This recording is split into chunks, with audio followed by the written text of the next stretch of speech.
내가 거룩하니 너희도 거룩하라 말씀하신 주님, 거룩이 곧 사랑이며 생명임을 우리에게 레위기 말씀을 통해서 깨닫게 하심을 진심으로 감사드립니다. 하나님, 참으로 이 시간 하나님의 거룩하신 하나님의 성품에 따라 하나님 우리의 존재와 우리의 성품과 행위가 하나님 날로 거룩해질 수 있도록 은혜를 더딥혀 주시기를 기도드립니다. 하나님, 생명의 말씀이, 진리의 말씀이 이 성경 말씀 안에 있음을 고백하오니 오늘도 이 말씀의 저자이신 주님께서 성령으로 이 말씀을 풀어주시고 이 말씀의 모든 규례를 따라 행할 수 있도록 성령님의 은혜로 저희를 채워주시기를 기도드립니다. 우리의 내면과 우리의 생각과 우리의 행위를 감찰하신 주님, 하나님 앞에 합당하지 못한 이 세속을 닮아가고 있는 저희들의 연약하고 완악한 모습을 용서해 주시고 하나님 은혜 속에 회개하여 합당한 열매로 하나님께 영광 돌릴 수 있도록 하나님 우리 여기 모인 이 자리와 또한 각자의 자리에서 하나님 말씀 묵상하는 모든 성도들에게 크신 은혜를 내리워 주시옵소서. 오늘도 은혜와 진리로 충만하신 성령님께 이 모임을 의탁드리고 감사드리오며 주 예수 그리스도 이름으로 기도합니다. 아멘. 레위기 우리 함께 20장 말씀 우리 한 절씩 교도하고 마지막 절을 합독하겠습니다. 레위기 20장입니다. 여호와께서 모세에게 말씀하여 이르시되 너는 이스라엘 자손에게 또 이르라. 그가 이스라엘 자손이든지 이스라엘의 거류하는 거류민이든지 그의 자식을 몰래에게 주면 반드시 죽이되 그 지방 사람이 돌로 칠 것이요 나도 그 사람에게 진노하여 그를 그의 백성 중에서 끊으리니 이는 그가 그의 자식을 몰래에게 주어서 내 성소를 더럽히고 내 성호를 욕되게 하였음이라. 그가 그의 자식을 몰래에게 주는 것을 그 지방 사람이 못 본 채 하고 그를 죽이지 아니하면 내가 그 사람과 그의 권소에게 진노하여 그와 그를 본받아 몰렉을 음란하게 섬기는 모든 사람을 그들의 백성 중에서 끊으리라.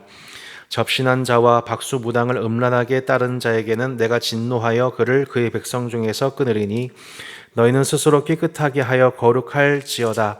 나는 너희의 하나님 여호와이니라. 너희는 내 규례를 지켜 행하라. 나는 너희를 거룩하게 하는 여호와이니라.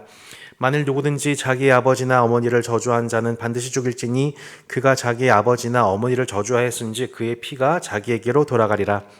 누구든지 남의 아내와 간음하는 자 곧 그의 아내 이웃의 아내와 간음한 자는 그 간부와 음부를 반드시 죽일지니라. 누구든지 그의 아버지의 아내와 동침한 자는 그의 아버지의 하체를 범하였은즉 둘 다 반드시 죽일지니 그들의 피가 자기들에게로 돌아가리라. 누구든지 그의 며느리와 동침하거든 둘 다 반드시 죽일지니 그들이 가증한 일을 행하였음이라. 그들의 피가 자기들에게로 돌아가리라. 누구든지 여인과 동침하든 남자와 동침하면 둘 다 가증한 일을 행하였은즉 반드시 죽일지니 자기의 피가 자기에게로 돌아가리라. 누구든지 아내와 자기의 장모를 함께 데리고 살면 악행인즉 그와 그들을 함께 불살을지니 이는 너희 중에 악행이 없게 하려 함이니라. 남자가 짐승과 교합하면 반드시 죽이고 너희는 그 짐승도 죽일 것이며 여자가 짐승에게 가까이 하여 교합하면 너는 여자와 짐승을 죽이되 그들을 반드시 죽일지니 그들의 피가 자기들에게로 돌아가리라. 누구든지 그의 자매 곧 그의 아버지의 딸이나 그의 어머니의 딸을 데려다가 그 여자의 하체를 보고 여자는 그 남자의 하체를 보면 부끄러운 일이라. 그들의 민족 앞에서 그들이 끊어질지니 그가 자기의 자매의 하체를 범하였은즉 그가 그의 죄를 담당하리라. 누구든지 월경 중에 여인과 동침하여 그의 하체를 범하면 남자는 그 여인의 근원을 드러냈고 여인은 자기의 피 근원을 드러냈은즉 둘 다 백성 중에서 끊어지리라. 내 이모나 고모의 하체를 범하지 말지니 이는 살부치의 하체인즉 그들이 그들의 죄를 담당하리라. 누구든지 그의 숙모와 동침하면 그의 숙부의 하체를 범함이니 그들은 그들의 죄를 담당하여 자식이 없이 죽으리라. 누구든지 그의 형제의 아내를 데리고 살면 더러운 일이라. 그가 그의 형제의 하체를 범함이니 그들에게 자식이 없으리라. 너희는 나의 모든 규례와 법도를 지켜 행하라. 그리하여야 내가 너희를 인도하여 거주하게 하는 땅이 너희를 토하지 아니하리라. 너희는 내가 너희 앞에서 쫓아내는 족속의 풍속을 따르지 말라. 그들이 이 모든 일을 행함으로 내가 그들을 가증히 여기노라. 내가 전에 너에게 이르기를 너희가 그들의 땅을 기업으로 받을 것이라. 내가 그 땅 곧 젖과 꿀이 흐르는 땅을 너에게 주어 유업을 삼게 하리라 하였노라. 나는 너희를 만민 중에서 구별한 너희의 하나님 여호와이니라. 너희는 짐승이 정하고 부정함과 새가 정하고 부정함을 구별하고 내가 너희를 위하여 부정한 것으로 구별한 짐승이나 새나 땅에 기는 것들로 너희의 몸을 더럽히지 말라. 너희는 나에게 거룩할지어다. 이는 나 여호와가 거룩하고 내가 또 너희를 나의 소유로 삼으려고 너희를 만민 중에서 구별하였음이니라. 남자나 여자가 접신하거나 박수무당이 되거든 반드시 죽일지니 곧 돌로 그를 치라. 그들의 피가 자기들에게로 돌아가리라. 아멘. 자, 우리 오늘 이제 레위기 20장의 말씀을 읽었는데 정말 살벌한 말씀이 아닐 수 없죠. 계속 반드시 죽일지니 반드시 죽여라. 레위기 18장과 19장의 말씀을 생각해 보면 레위기 18장, 19장 말씀에서는 하나님께서 이제 가나안 땅에 들어가게 되는 이스라엘 백성들에게 그 가나안의 풍속을 따르지 말 것에 관해서 말씀하시며 그들에게 내가 거룩하니 너희도 거룩하라. 하나님께서 이스라엘에게 원하시는 것이 가나안 땅 들어가서 그 가나안 땅 백성들을 다 전도해라. 나를 믿게 해라. 이렇게 전도하라라고 말씀하지 않고 내가 거룩하니 너희도 거룩하라라고 말씀하셨습니다. 내가 세속과 구별된 것처럼 너희도 가나안 땅에 들어가면 그렇게 구별된 백성으로 생존하라라고 하나님께서 그들에게 말씀하시면서 지난주에 배웠던 내용이 레위기 19장이었습니다.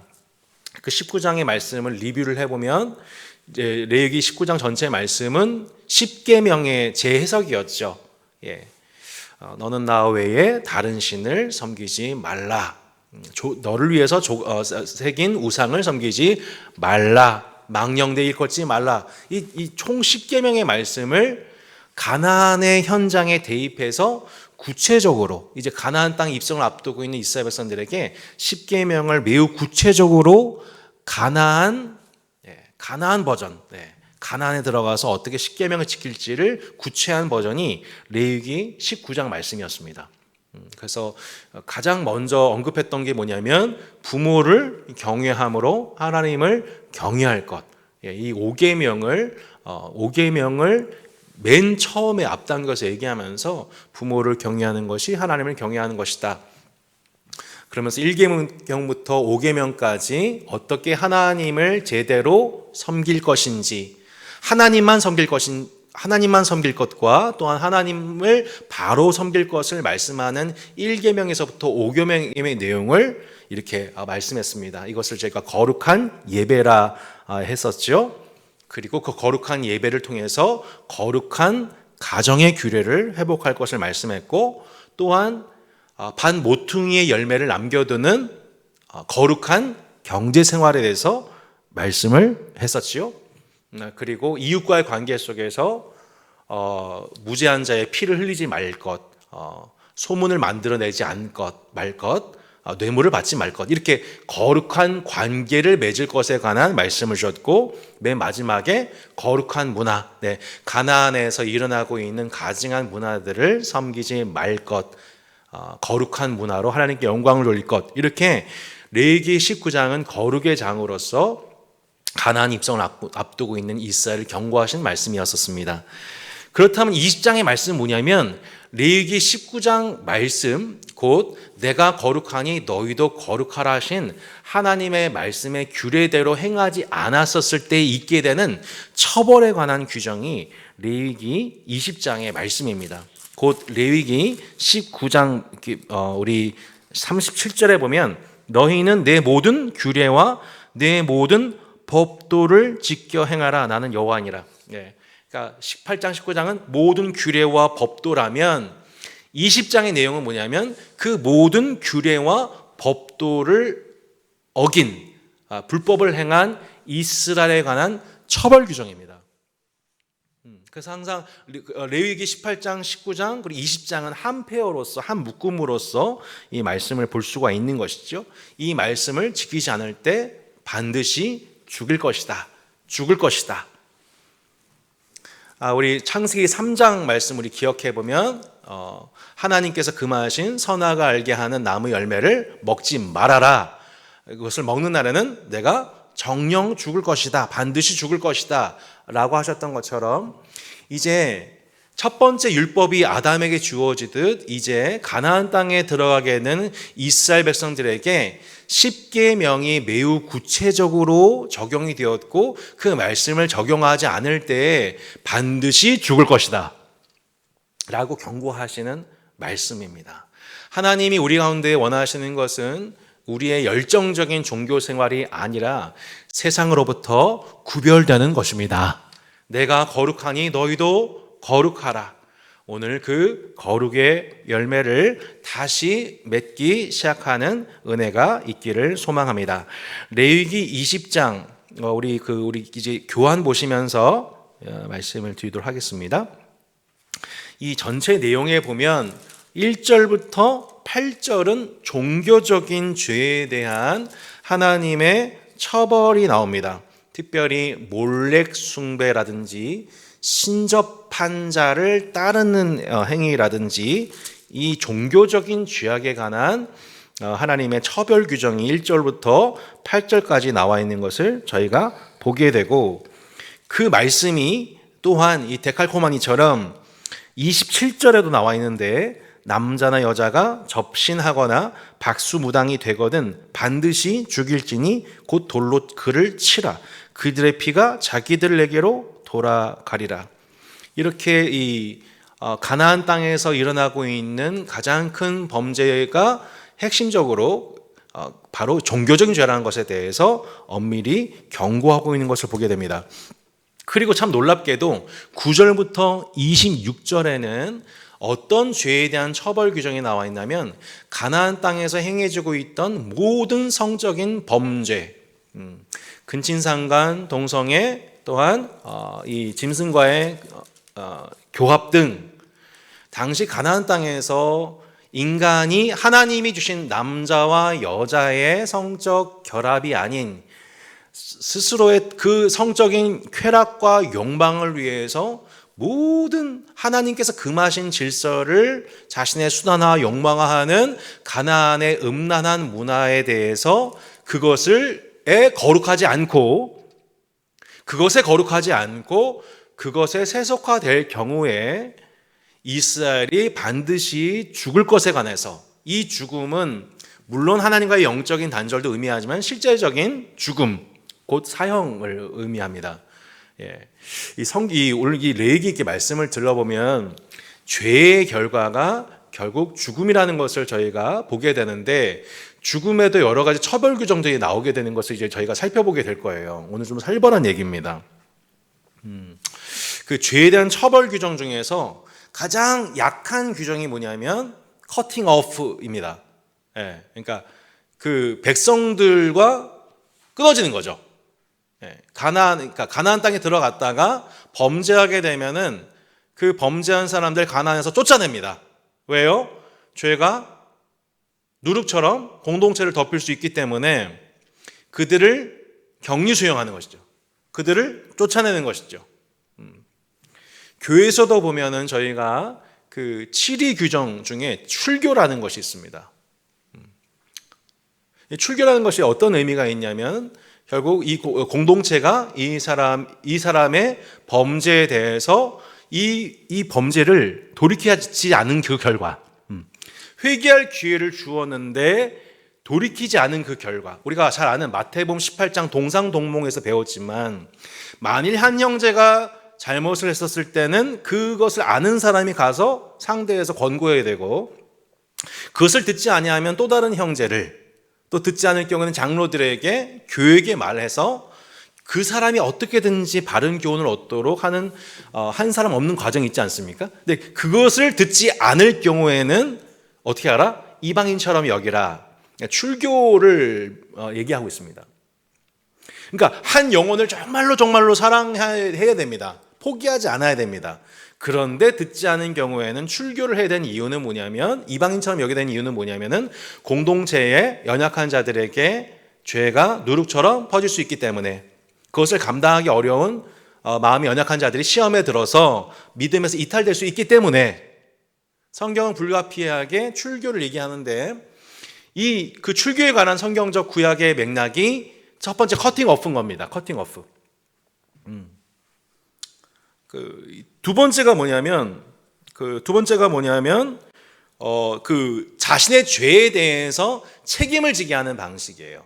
그러니까 무슨 뜻이냐면은 예를 들어서 어떤 남자가 있는데 어떤 여인과 동침을 해서 임신을 시켰습니다.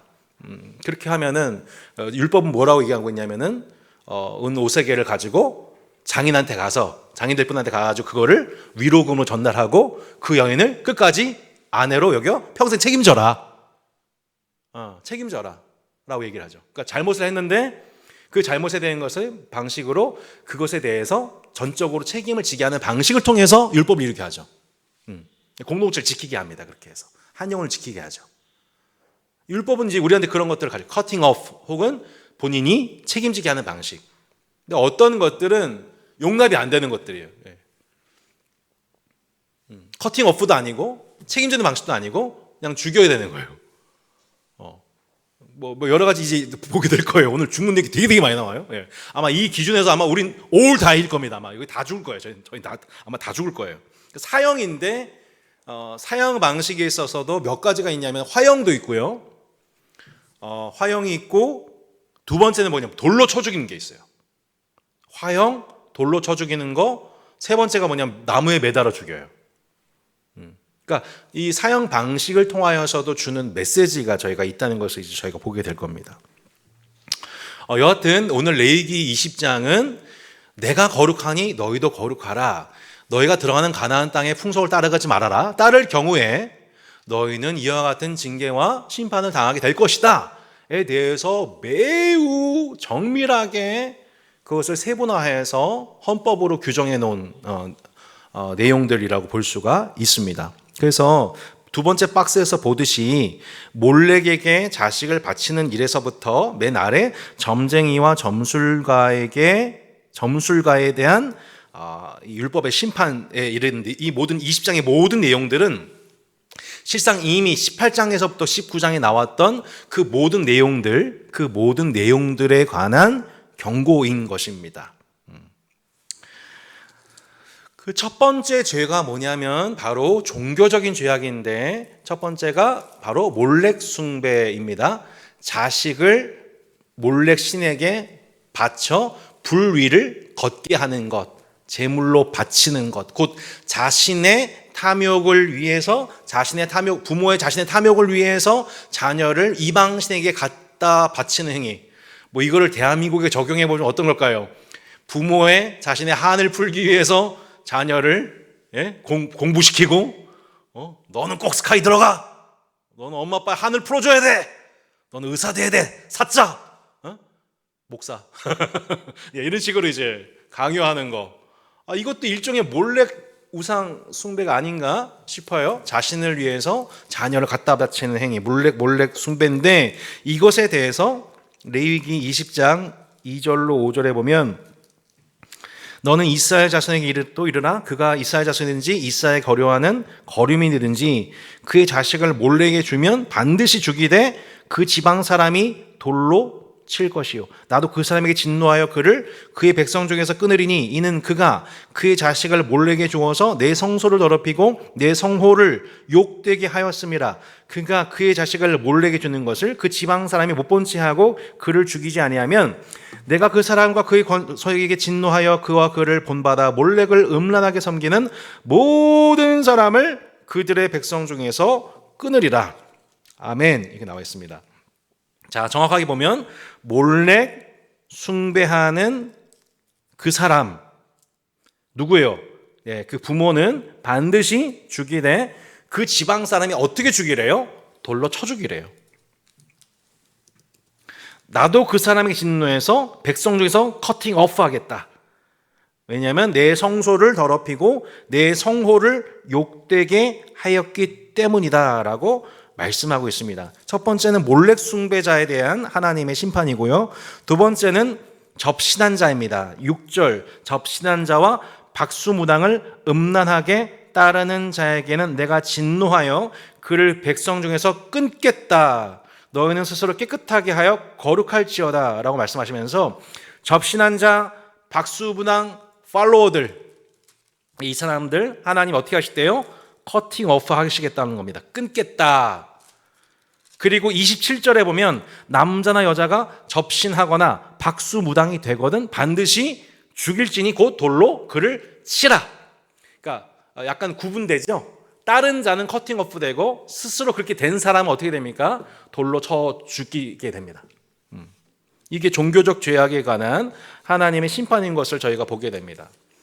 그런데 이 종교적인 죄악에 관한 성경 구절을 보면서 저희는 매우 중요한 이 죄를 인식하는 매우 중요한 원리를 보게 되는데, 죄를 범한 그 사람만 처벌되는 게 아닙니다. 어떤 사람도 처벌되냐면 4절에 보시듯 그 지방 사람이 못 본 채 하고 그를 죽이지 아니하면 내가 그 사람과 그의 권세에게 진노해서 그와 그를 본받아 몰렉을 음란하게 섬기는 모든 사람을 그들의 백성을 끊겠다 하십니다. 자, 죄가 어떻게 됩니까? 실제로 무당이 된 몰렉을 섬기는 우상 숭배자들,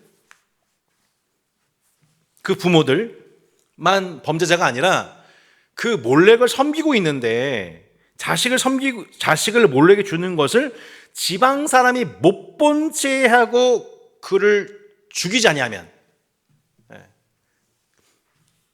사람 어떻게 죽여? 어떻게 돌로 쳐 죽여? 라고 하나님의 율법을 어긴 사람들, 하나님을 경외하지 않은 자들, 그들도 어떻게 돼요? 내가 그 사람과 그의 권속에게 진노하시겠대요. 못 본 채 한 사람들, 하나님의 말씀의 규정에 누군가가 범죄하고 있어요. 누군가가 뒤에서 폭력을 휘두르고 있어요. 근데 그 무서워가지고 아무를 못하고 그거를 피 흘리고 있는 사람이 있는데 그 사람을 수수방관했던 그 사람들과 권소에게도 진노해서 또한 그와 그를 본받아 몰렉을 우상하게 음란하게 섬기는 모든 사람, 곧 몰렉을 섬기고 있는 사람에 대해서 그렇게 돌로 쳐 죽이는 심판을 감당하지 않음으로 말미암아 온 공동체가, 지역이 몰렉을 전체적으로 다 섬기게 만든 그 사람, 그 죄를 끊을 수 있었는데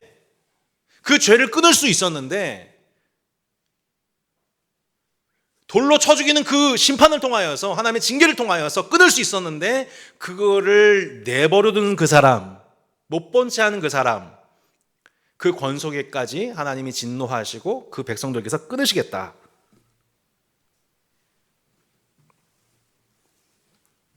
최초로 몰렉을 섬긴 사람이 있었을 것이고, 그 최초로 몰렉을 섬기는 사람을 발견한 사람이 있었을 것인데, 그 최초로 발견한 그 사람이 그 몰렉 숭배자를 끊지 않으면 어떻게 되는 거예요? 나머지 그 지역사회에 몰렉 숭배가 퍼지게 되는 거죠. 그러니까 성경에서는 오늘 정말 우리가 핵심적으로 바라봐야 될 주제가 뭐냐면 공동체적 죄악이라는 겁니다. 사회적 죄악이라는 겁니다. 예를 들어서 지금 지역사회에서 일어나고 있는, 대한민국 사회에서 일어나고 있는 범죄가 그 사람만의 범죄가 아니라 알고 보니 우리가 사회적으로 그 죄를 용인한 사람과 사람의 모임인 이 사회에 의해서 그 죄가 발생되는 것에 대해서 하나님은 그 한 사건만 다루지 않으시고 그 사회를 다루시겠다.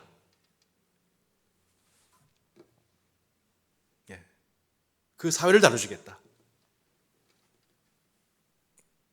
지난번 주에도 한번 언급했지만 요즘 다산동의 청소년들이 몇십만 원, 100만 원 규모로 돈을 입금을 시키고 그걸 코인으로 환전을 해가지고 도박을 밤새도록 한다고 그래요. 처음엔 돈을 따주게 한다고 해요. 근데 알고 봤더니 나중에 돈을 딴 다음에 돈이 사라지게 되는 걸로 사기를 당하는 일들이 막 일어나고 있다고 합니다. 아이들이 잘못했죠 라고 말할 수 없죠.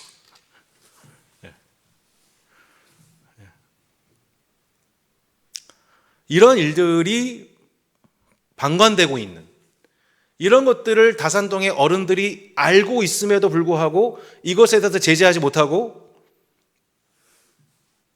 예를 들어서 학교의 선생님들도 이를 방치하고 있다면, 또 이를 알고 있는 어른들이 이것에 대해서 아무 일을 하고 있지 않다면, 여러분 그 죄는 누가 그 죄값을 치르냐? 아이들에 대해서 위험에 빠뜨린 그 사기꾼들만이 아니라 그 일에 대해서 방관하고 있는, 지금도 여러분 다산동에 수많은 가정들이 깨어져고 아픔을 당하고 있습니다. 경제적인 어려움이 당하고 있습니다. 아이들이 막 방치가 됩니다. 그 가운데에서 있는데 그것을 알고 있지만 이것이 내 일이 아니라고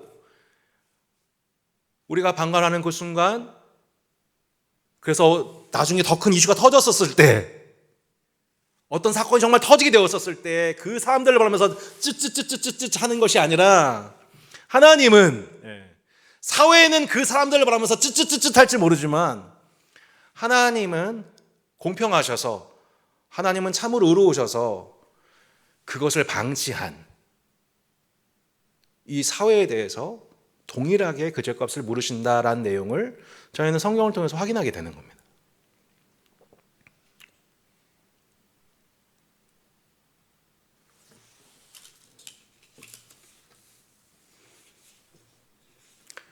요컨대 우리의 죄 중에서 사회적이지 않은 죄는 없습니다. 물론 죄를, 우리의 심리적인 부분들, 우리 사상적인 부분들, 이런 것도 다 죄일 수 있습니다만, 그 모든 죄의 결과는 대이웃, 대사회적인 연결망으로 다 연결되는 것입니다.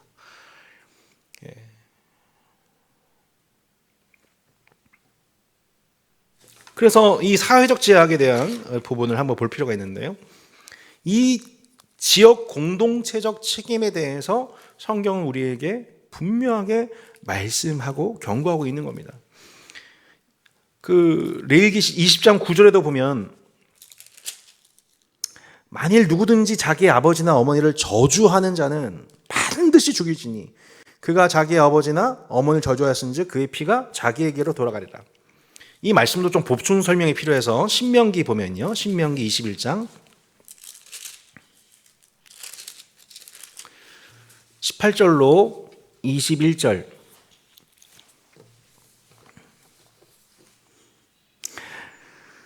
자, 우리 어버이날 앞두고 무서운 말씀만 보겠습니다.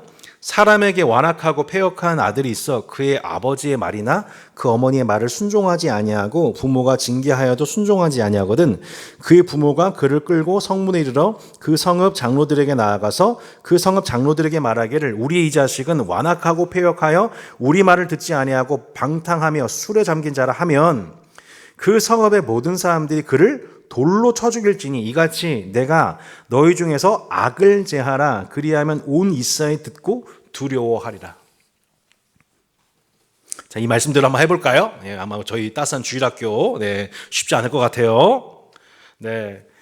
이 말씀에 대해서 그 가정에서 그 자녀를 돌보는 부모들도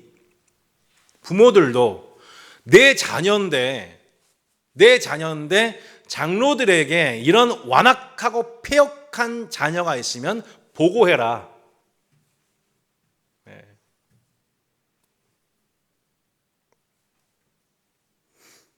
그를 끌고 성문에 데려가서 장로들에게 보고해라. 그럼 장로들이 판단하여서 그 성읍의 모든 사람들이 돌로 쳐 죽여야 된다. 살벌합니다. 그죠? 이 성경 자체 안에서의 뭘 원리를 얘기하고 있냐면은 죄에 대한 아주 엄미한 하나님의 징계를 통해 하나님의 거룩하신것 같이 자신의 거룩을 지켜가고 이것이 온 공동체에 지켜가게 하시는 아마도 가나안 땅에 들어가게 되면은 아마 이 매우 짐승적인 이 문명 속에서 가나안 땅에 행해지고 있는 많은 종교적인 죄악, 그리고 지난주도 언급했지만 하나님을 경외치 않는 문화의 1번은 뭐예요? 부모를 경외하지 않는 것. 점점 자신을 위해서 한평생 수고했는데 늙어가고 있는 흰머리가 돼버린 부모를 쓸데없다 여기는 것.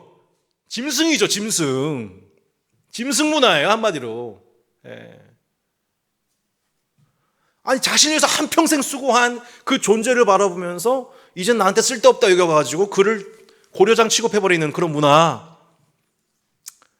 이게 가나안의 짐승 문화인 거죠. 그러니까 제 1번으로 얘기했던 거 아니었습니까? 그렇게 부모를 저주하는 자, 가만둘 수 없죠. 가만둘 수 없지요.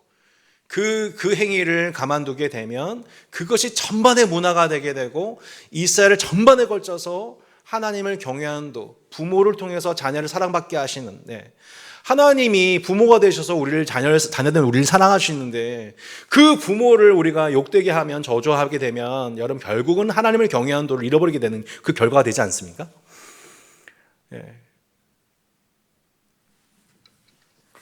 결국에는 이 연대적 책임, 가정과 그 공동체가 연대적 책임을 지고 그 사회적 죄를 주목하고 그것에 대해서 이 말씀을 통해서 경고하고 완악하고 순종하지 아니하는 그 자녀의 그 죄에 대해서 반복적으로 교육하고 그것을 부모만이 아니라 온 공동체가 함께 예의주시하고 기도하고 그를 권면하는 공동체. 그러니까 죽이는 데 목적이 있는 것이 아니라 그 개인의 그 죄가 얼마나 심각한 영향력을 끼칠 수 있는지에 대해서 이토록 성경이 엄하게 경고하고 있다는 것을 성경을 통해서 말씀하고 있다는 것입니다. 저희가 이제 그 레위기 말씀에 보면 이 죄 문제에 대해서 결국 이 사형으로 대부분이 집행되는 것을 저희가 보게 되는데요. 20장의 그 내용에, 레위기 20장에서 계속 반복되는 내용이 반드시 죽여라입니다. 반드시 죽여라. 반드시 죽여라. 불쌍하지 않아요? 내 자녀인데요. 아니다, 반드시 죽여야 된다 라고 얘기를 합니다.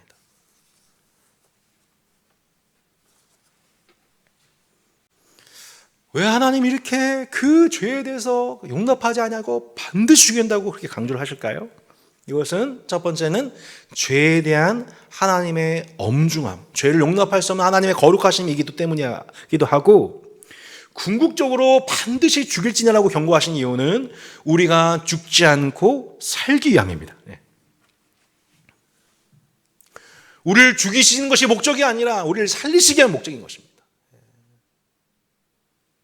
반드시 우리를 살리시기 위한 하나님의 강력한 경고가 반드시 죽이라라고 하시는 하나님의 명령을 통해 우리는 죄를 죽이지 아니하면 그 죄가 우리를 죽인다. 죄를 죽이지 아니하면 죄가 우리를 죽이기 때문에 죄를 죽여야 된다. 그 사람을 미워하는 것이 아니라 그 죄라는 것이 한 개인만이 아니라 그 이스라엘 공동체의 한 가정과 부족과 그 동네와 이웃 전체를 누룩이 온 동에 퍼지듯이 그 죄악에 빠뜨릴 수 있게 하는 것이 바로 종교적인 죄이며 또한 성적인 범죄라는 것에 대해서 저희가 인식하게 하시는 하나님의 섭리라고 볼 수가 있겠어요. 그래서 계속 반드시 죽이라 반복됩니다. 근데 이 방식 중에서 우리가 주목할 부분이 뭐냐면 회중이 당사자를 직접 쳐서 죽이는 방식, 곧 돌로 쳐 죽이는 방식에 대해서 얘기를 하고 있습니다. 그냥 죽이는 게 아니라 회중이 다 같이 모여서 그 죄를 범한 사람을 죽이는 거예요. 나중에 여호수아서 말씀해 보면 이 일이 누구한테 일어나게 돼요? 아간. 이스라엘이 연전연승 승승장구하다가 여리고도 무너뜨렸는데 그 여리고 이후에 아이성 전투에서 처참한 패배를 당하게 됩니다. 이유는 하나였어요. 뭐예요? 하나님께서 금하신 외투, 금은 이것을 몰래 취했던 아간의 탐욕으로 말미암아 이스라엘이 큰 싸움을 이긴 이스라엘이 작은 싸움에서 넘어지게 됩니다. 그때 발각된 아간의 죄를 통하여서 하나님이 진노하시고 그들이 어떻게 그를 죽이냐면 돌로 쳐 죽입니다. 너무 잔인한 것 같죠? 근데 직접 죽이는 그 방식을 통하여서 뭘 깨닫게 되는 거냐면 그 온 공동체적인 그 행동을 통하여서 이 죄의 죽음은 결과야. 우리는 다시는 이런 죄를 범하면 안 돼. 라고 그들은 눈물을 흘리며 그 공동체적인 학습에 참여를 했던 것입니다.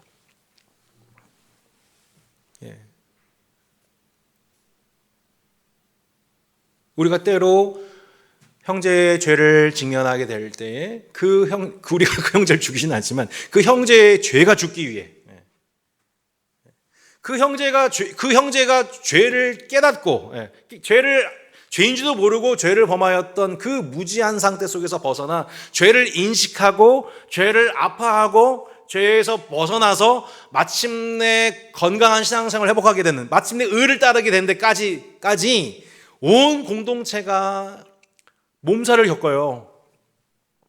죄를 깨닫지 못하는 모습에 대해서 아파하고요, 힘겨워하고요, 또 죄를 깨닫고 힘들어하는 모습 보면서 함께 울어주고요, 새로운 삶의 습관을 익힐 수 있도록 함께 도와주고요, 온 공동체가 그렇게 죄 문제와 더불어서 싸워가요. 그래서 교회 생활이 쉽지가 않은 거죠. 만약 이런 과정을 다 생략하고 그냥 동호회처럼 신앙생활을 한다면 교회 생활은 되게 편할 것 같아요. 뭐 저 사람이 죄를 범하든 말든 예수님이 죄를 용서해 주셨대, 난 나만 잘하자 라고 그냥 방관하고 있다가 나중에 엄청난 더 큰 사고가 터지고,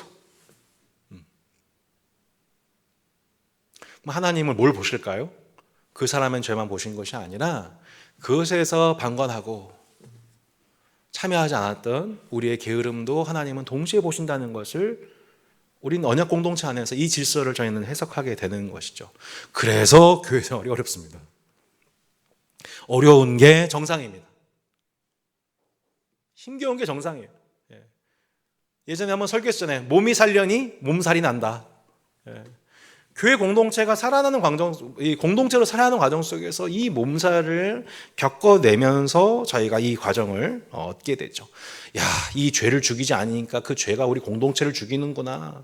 그래서 우리가 가만히 있을 수가 없는 거예요.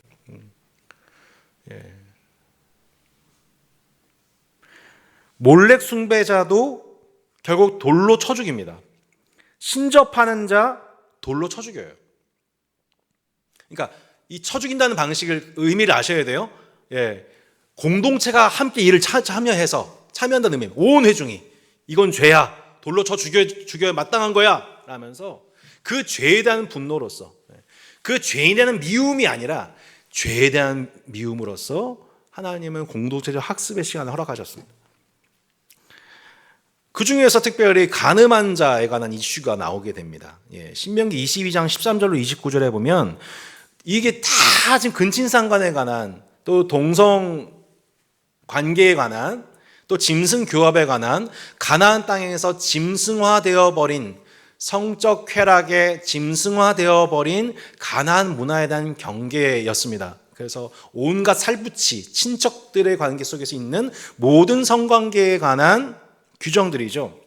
곧 이스라엘이라고 하는 전체 공동체나 또한 그 이스라엘 안에 있는 모든 부족, 그리고 그 안에 있는 개별 가정들은 다 하나님의 거룩을 학습하는 학교가 바로 각 가정이었고, 또 이웃과의 관계였고, 그것을 위해서 장로가 세워져 있었었고, 이스라엘 12지파가 형성되어 있는 그 모든 나라와 사회와 동네와 그 가정의 모든 목적은 거룩입니다. 거룩. 행복이 아니라 거룩입니다. 풍요가 아니라 거룩입니다. 안주가 아니라 거룩입니다. 우리가 이 목적 속에 우리의 가정생활과 자녀를 대함과 또한 우리 교회 생활, 따스한 교회 생활과 이 모든 것이 이 한 가지 목적을 향하여서 우리가 다름질하는 은혜가 있기를 바랍니다. 그 간음에 관한 수많은 이슈 중에서 오늘 저희가 살펴볼 부분이 뭐냐면, 자, 이 말씀, 레위기 말씀에 나와 있는 수많은 그 가정 내의 성적인 범죄 5번을 먼저 보시면, 첫 번째 5계명, 곧 부모를 경외하지 않고 어머니를 저주한 자에 대해서도 사형 처벌이 나옵니다. 또한 7계명 간음죄에 관한 처벌이 다음과 같이 이렇게 세분화되는 것을 보게 됩니다. 첫 번째, 남의 아내, 계모, 며느리, 동성, 장모, 짐승 성관계, 이거 뭐예요? 다 사형이에요. 반면 그 다음 단계인데, 이복자매, 월경 중인 여인과 성관계, 이거는 백성 중에서 끊어지는 정도의 죄로 처벌을 받습니다. 마지막으로 이모, 고모, 숙모, 형제, 아내와 성관계를 하는 이 모든 죄는 어떤 처벌을 받게 되냐면 자식이 없이 죽는 게 되는 것을 보게 됩니다. 그러니까 그 죄에 따라서, 죄의 질에 따라서 하나님의 처벌도 달라지게 되는 것을 엄연히 보게 되죠. 그 가운데에서 저희가 살펴볼 구절이 뭐냐면, 신명기 말씀에 나와 있는 간음한 자에 관한 보다도 더 세부적인 그런 내용들입니다. 신명기 22장 13절로 29절에 보면 그 간음한 자, 특별히 간음한 여인에 관한 처벌 규정이 매우 상세하게 디테일하게 나오고 있는 것을 보게 됩니다. 13절부터 보세요. 누구든지 아내를 맞이하여 그에게 들어간 후에 그를 미워하여 비방거리를 만들어 그에게 누명을 씌워 이르되 내가 이 여자를 맞이하였더니 그와 동침할 때에 그가 처녀임을 보지 못하였노라 하면, 그 처녀의 부모가 그 처녀의 처녀인 표를 얻어가지고 그 성문 장로들에게로 가서 처녀의 아버지가 장로들에게 말하기를 내 딸을 이 사람에게 아내로 주었더니 그가 미워하여 비방거리를 만들어 말하기를 내가 내 딸들에게서 처녀임을 보지 못하노라 하나 보라 내 딸의 처녀의 표적이 이것이라 하고 그 부모가 그 자리 옷을 그 성읍 장로들 앞에 펼 것이요 그 성읍 장로들은 그 사람을 잡아 때리고 이스라엘 처녀에게 누명을 씌움으로 말미암아 그에게서 은 100세겔을 벌금으로 받아 여자의 아버지에게 주고 그 여자는 그 남자가 평생에 버릴 수 없는 아내가 되게 하려니와 그 일이 참되어 그 처녀에게 처녀의 표적이 없거든 그 처녀를 그의 아버지 집 문에서 끌어내고 그 성읍 사람들이 그를 돌로 쳐 죽일지니 이는 그가 그의 아버지 집에서 창기 행동을 하여 이스라엘 중에서 악을 행하였음이라. 너는 이와 같이 하여 너희 가운데서 악을 제할지니라. 어떤 남자가 유부녀와 동침한 것이 드러나거든 그 동침한 남자와 그 여자를 둘 다 죽여 이스라엘 중에 악을 제할지니라. 처녀인 여자가 남자와 약혼한 후에 어떤 남자가 그를 성읍 중에서 만나 동침하면 너희는 그들을 둘 다 성읍 문으로 끌어내고 그들을 돌로 쳐 죽일 것이니 그 처녀는 성 안에 있으면 서도 소리 지르지 아니하였으며 그 남자는 그 이웃의 아내를 욕보였습니다. 너는 이같이 하여 너희 가운데에서 악을 제할지니라. 만일 남자가 어떤 약혼한 처녀를 들에서 만나서 강간하였으면 그 강간한 남자만 죽일 것이요 처녀에게는 아무것도 행하지 말 것은 처녀에게는 죽일 죄가 없습니다. 이 일은 사람이 일어나 그 이웃을 쳐 죽인 것과 같은 것이라. 남자가 처녀를 들에서 만난 까닭에 그 약혼한 처녀가 소리질러도 구원할 자가 없었음이니라. 만일 남자가 약혼하지 아니한 처녀를 만나 그를 붙들고 동침한 중에 그 두 사람이 발견되면 그 동침한 남자는 그 처녀의 아버지에게서 은 50세겔을 주고 그 처녀를 아내로 삼을 것이라. 그가 그 처녀를 욕보였은즉 평생에 그를 버리지 못하리라. 여성을 단순히 성적인 쾌락으로 대상으로 바라보던 가나안의 남성 중심적인 그 성문화, 짐승적인 성문화를 대입해 보면 이 말씀이 얼마나 당시 사회적 약자인 여성의 인권을, 그 성을, 그 존엄을 보호하고 있는지를 저희가 보게 됩니다. 이 결혼의 질서를 넘어 있는 간음에 관한 이슈들을 볼 때 되게 다양한 총 제가 정리해 본 바로는 6가지 종류가 나와요. 예. 그러니까 인권의 사각지대에 있었던 그 여성들의 상황에 대해서 얼마나 디테일하게 공정하게 지금 법 집행이 이루어진지를 저희가 살펴보게 됩니다. 첫 번째는 억울한 경우예요. 예. 결혼을 했는데 결혼하자마자 이 남성이 여성에 대해서 실정이 나가지고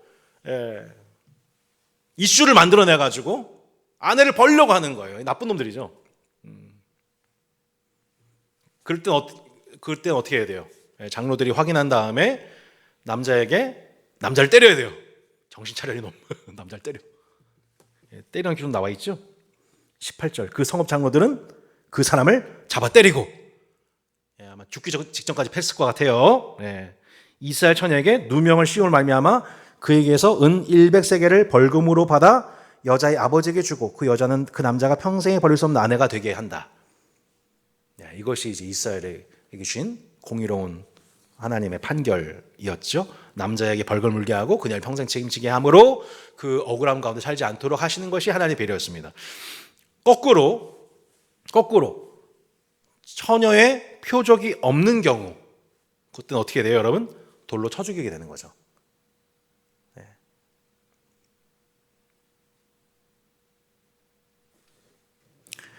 세 번째 경우입니다. 신명기 22장 22절, 유부녀로서 간음한 여인의 경우. 유부녀만 간음한 것이 아니죠. 상대 남성과 더불어서 어떻게 합니까? 둘 다 돌로 쳐 죽입니다.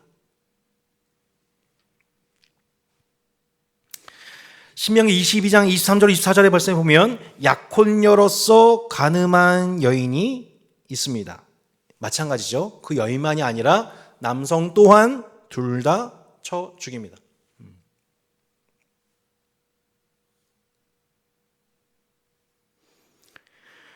신명기 22장 25절로 27절에 보면 약혼녀로서 강간당한 여인이 있습니다. 그때는 어떻게 해요? 당연히 그 여인이 아니라 강간한 남자만 죽입니다.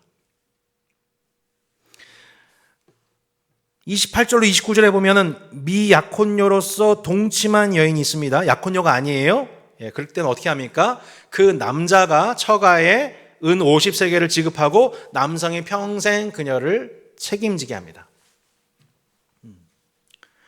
그러니까 간음에 관한 여러 가지 이렇게 이슈들이 있지 않습니까? 근데 이것에 대해서 성경은 매우 그 모든 세부 상황들에 대해서 예민하고 공정하고 정의롭게 이 말씀을 적용시키심으로 이 간음죄가 하나님이 결단코 용납하지 아니하시는 범죄임을 특별히 돌로 쳐 죽임으로 이스라엘로 하여금 때로 그런 유혹을 수없이도 느꼈을, 그것을 근친에게서 혹은 이웃의 아내에게서 하루 살아가면서 계속 성적인 유혹 속에 살아가고 있었으며 가나안의 영향을 받았던 이스라엘로 하여금 그 매일매일 순간순간 하나님의 말씀을 기억하며 이것은 죽을 죄야, 이것은 돌로 쳐 죽임을 당할 순간이야, 그리고 또한 그 범죄한 그 사람을 돌로 쳐 죽이면서 이 죄의 결과가 이렇게 끔찍하다는 것을, 이 죄는 단순한 심리적 죄가 아니라 단순한 한 개인의 육체적 쾌락의 죄가 아니라 한 가정의 질서, 한 부족의 질서, 이스라엘 전체의 질서를 무너뜨리게 할 수 있는 엄청난 그 죄의 누룩이 바로 이 성적인 죄악이라는 것에 대해서 그들은 매일 순간 공동체적으로 학습했던 것입니다.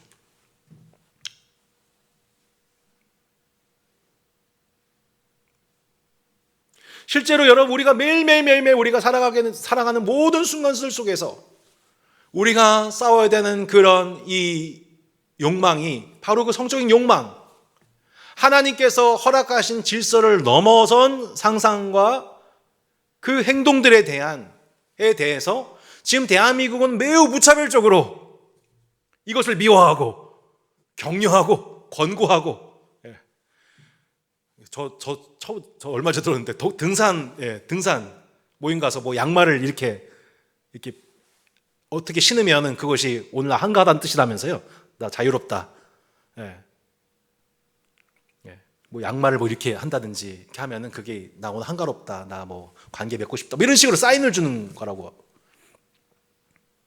이미 그렇게 지금 우리의 모든 문화가 간음하는 문화, 외도를 장려하는 문화, 매일매일 간음의 상상을 표기한 그 문화 속에서 우리는 지금 살아가고 있습니다. 가나안 문화죠.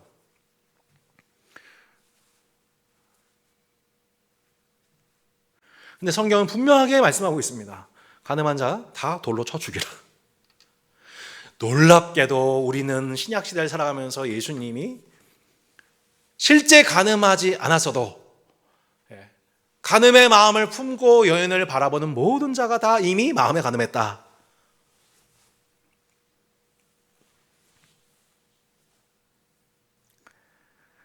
이것이 사형에 해당되는 죄다. 이웃의 아내를 상상하는 것 사형에 해당되는 자다.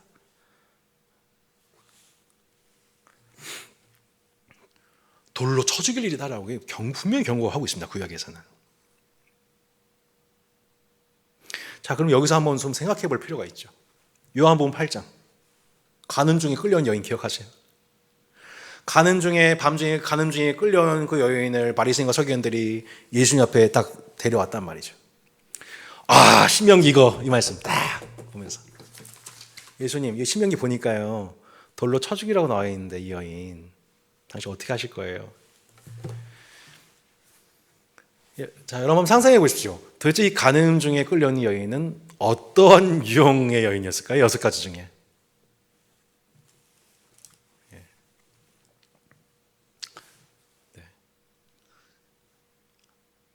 이따 나누겠습니다. 그 요한복음 8장의 맥락은 사실 이 신명기 6가지 맥락 속에서 저희가 생각해 볼 필요가 있습니다. 이따 소그룹 시간에 좀 더 나눠보도록 하고, 이 간음 중에 끌려온 여인에 대해서 결국엔 예수님이 어떻게 하셨냐면은 갑자기 이제 묵묵부답 상태 속에서 땅에 이렇게 뭐 쓰시잖아요, 그렇죠? 쓰시고 그다음에 뭐라고 말씀하세요? 너희 중에 죄 없는 자가 돌로 치라. 그러니까 늙은이서부터 젊은까지 다 양심의 가책을 느껴서 다 그 자리 다 떠나게 되죠. 양심의 가책을 느끼고. 그래서 여자여 너를 정죄하던 자가 어디 있느냐? 아무도 없나이다. 나도 너를 정죄하지 않으니 가서 다시는 죄를 범하지 말라라고 예수님이 치리하십니다. 정죄하지 아니하시고 치리하시죠.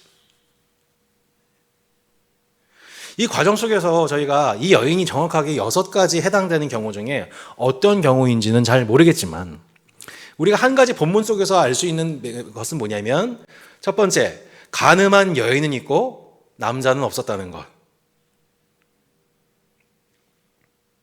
범죄한 두 사람이 있었을 텐데 밤중에 발각이 되었다면 두 사람 다 함께 상황 파악해서 돌로 쳐 죽일 상황인데 바리새인들은 그 목적이 그 율법의 정신도 제대로 실현하고 있지 않죠. 두 번째, 그들은 예수님을 고발할 조건을 찾기 위해서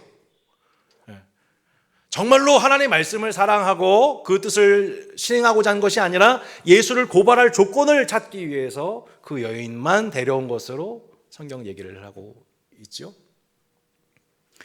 그들은 지금 늙은이서부터 젊은이까지 다 그 목적 속에서 그 여인을 바라보고 있습니다. 정말 하나님을 사랑하고 내가 거룩하니 너희도 거룩하라고 하신 하나님의 말씀의 뜻을 받아 한 지역 공동체로서 자신의 거룩을 지키기 위해서 이 상황을 보고 있는 것이 아니라 예수님을 고발할 조건을 얻기 위해서 정치적으로 활용하고 있는 것을 저희가 보게 되죠.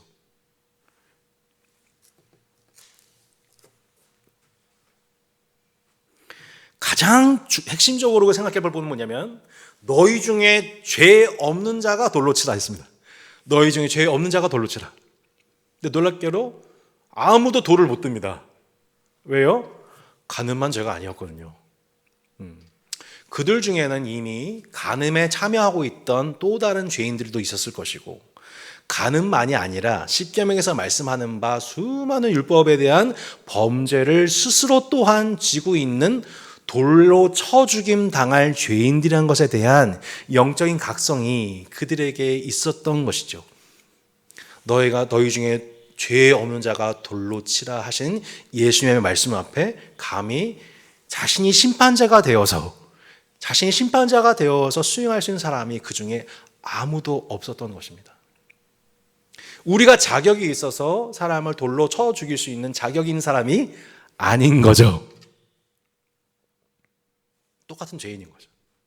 그래서 예수님이 말씀하시기를 너희 중에 형제의 티끌을 빼내고자 하는 자는 먼저 뭐하라? 내 눈 속에 있는 들보부터 빼어내어라. 그래야 형제의 티끌을 빼낼 수 있으리라 말씀을 하는 겁니다. 우리 삶 속에서 이런 일이 계속 반복이 될 겁니다. 오늘 주제가 징계를 상실한 공동체인데요. 징계를 상실한 공동체, 이거를 몇 년 동안 계속 강조해 왔습니다. 징계가 없는 것은 사랑이 아니다. 하나님 아버지는 아들을, 사랑하는 아들을 징계하신다. 공동체는 말씀의 교훈을 따라 반드시 교훈과 치리를 통하여서 한 영혼을 얻어야 된다 라고 하는데, 오늘 요한복음 8장의 이 공동체의 모습을 보십시오. 징계를 상실하지 않았습니다. 하지만 징계가 매우 어설프죠. 한 영혼을 다루는 그 일에 있어서 이 지역 공동체, 요한복음 8장의 공동체, 늙은이서부터 젊은이까지 다 집단으로 모여있는 이 공동체는 매우 어설픈 공동체로서 그 죄인된 영혼에 대한 사랑도, 그 죄인, 그 자신들의 그 집단적인 그 위선에 대한 경각도 없이 그들은 그저 그 여인을 죽일 생각, 예수님을 고발할 생각, 그리고 동일한 죄를 범한 또 다른 사람에 대해서는 생각하지 않고 이 여인만의 죄를 지적하고 있는 치우친 모습. 그 요한복음 8장에서 우리가 그 말씀의 맥락 속에서 생각해 볼 수 있는 것은, 그 공동체는 매우 치우쳐 있는 공동체였고 매우 위선적인 공동체였고, 징계를 하고자 했으나 그 징계는 매우 어설픈 모습이었던 겁니다. 그 어설픈 징계 속에 교회 공동체는 그 징계를 상실함으로, 사랑의 징계를 상실함으로 위기를 겪기도 하지만, 동시에 그 어설픈 징계를 말미암아, 그 어설픈 징계, 어설픈 그 돌로 쳐 죽이려고 하는 그 모습, 정치적인 그 모습으로 인해서 또한 문제가 생길 수 있다는 것을 저희는 보게 되는 겁니다. 하나님이 우리를 징계하시는 목적은 그분의 거룩하심에 참여하기 위함입니다. 온 공동체에 그 죄가 누룩처럼 퍼져나가지 않기 위함입니다. 동시에 형제의 죄를 볼 때 그 형제의 죄만 보는 것이 아니라 또 다른 이면에, 또 다른 한 사연의 한쪽 얘기만 듣는 것이 아니라 또 다른 쪽이 있다는 것도 함께 들어야 하며, 또한 그 형제를 바라보는 우리의 안에 있는 또 다른 죄가 있을 수 있다는 것도 바라봐야 됩니다. 예수님을 바라보면서, 무죄한 예수님을 바라보면서 그들은 얼마나 그 들보를 가지고 예수님을 바라보고 있었습니까? 하지만 실상 그들이 얼마나 죄가 있는 자들이었는지, 간음하는 자요, 살인하는 자요, 무죄한 자의 피를 흘린 자들로서 바리새인과 서기관들이 얼마나 그 죄 가운데 치우쳐 있었습니까?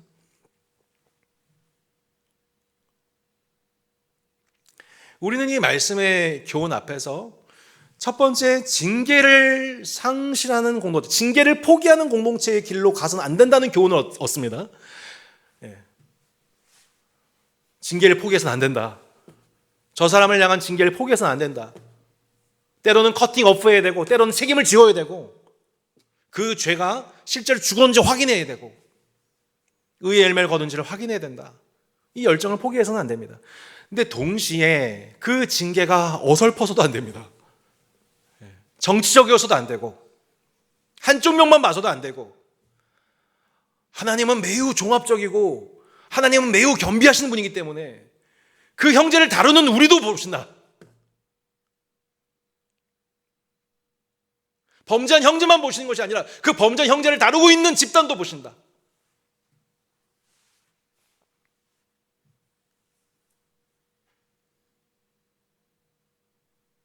그 지역 공동체 내에서 혹시 그 여인은 또 다른 희생자가 아니었는지, 또 다른 피해자는 아니었는지, 우리는 그 신명기 6가지 맥락 속에서 여인의 속에서 요한복음 8장을 좀 다각도로 좀 살펴볼 필요가 있습니다. 다각도로 좀 살펴보면서 우리가 이 여인에 대해서 혹시 방치한 결과로서 이런 여인이 등장하는 것은 아닌지, 이 여인만 죄만 추궁하고 있지는 않은지.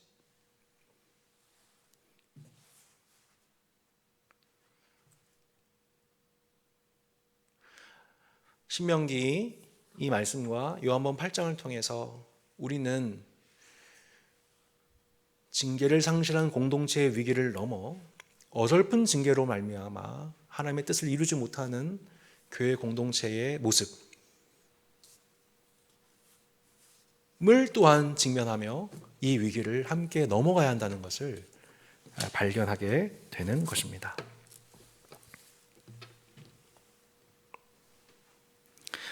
이 밖에 신성모독에 대해서, 곧 하나님을 저주한 자에 대해서 돌로 쳐 죽이라. 안식일 규례 위반자. 안식일 규례 위반자는요, 어떤 사람이요? 안식일에 나무하러 간 사람이에요. 안식일에 나무하러 간 사람. 어떻게 돌로 쳐 죽이래요?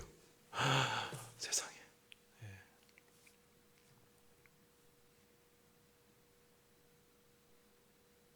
하나님이 그에게 허락하실 안식을 신뢰하지 못하고 또한 자신에게 주어진 안식으로서 형제를 안식케 하는 그 일에 하지 않고 땅에 대해서, 산물에 대해서 욕심을 내는 그 탐욕하는 그 죄에 대해서도 똑같이 돌로 쳐 죽여라.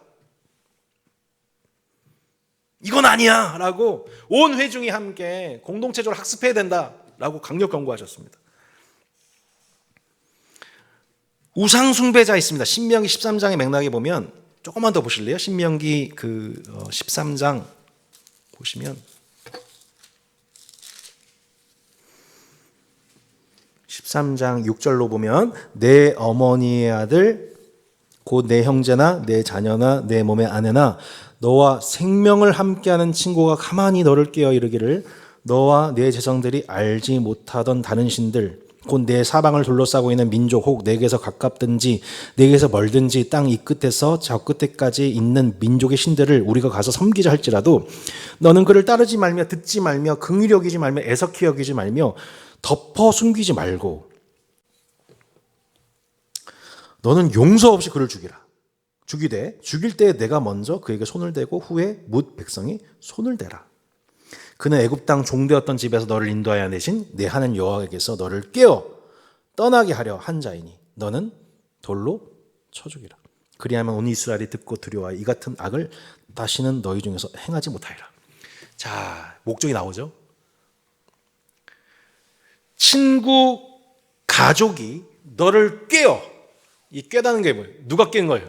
마귀가, 창세기 3장에서 마귀가 뱀이 꿰듯 그 뱀의 역할을 내 옆에 있는 심지어 내 친구나 가족이, 배우자가 한다 하면 어떻게 알아요? 용서하지 말아라.